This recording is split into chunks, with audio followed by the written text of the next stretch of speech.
Good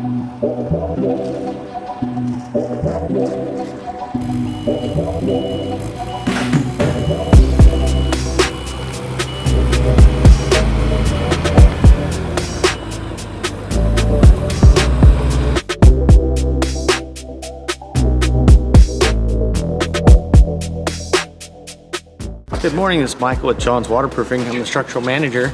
We are down here in Eugene, Oregon doing some push piers. The guys have already driven one pier right now, so they're taking off the drive stand and the drive cylinder, which the cylinder is already off. They're gonna move it around the front to another pier that they're gonna start driving.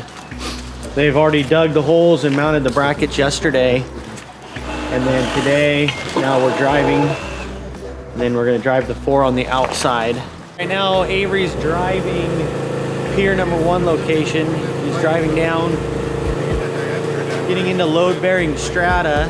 He's going about 14 feet, getting about 1,700 PSI with a 1/4-inch lift. So he's already have the starter driven down in there, and he's putting the short extensions in, and then he retracts the cylinder, and he's putting in another extension tube, keep driving down until we get our load-bearing strata. So this is our starter pier. It has a friction reducing collar on it. It's a little bit wider than the pier itself. So as you drive it down there, it creates a gap. So you can slide this one down in there. Once we hit load bearing strata, we pull this one out and cut it to length so we can get our drive stand off of there and go to the next pier.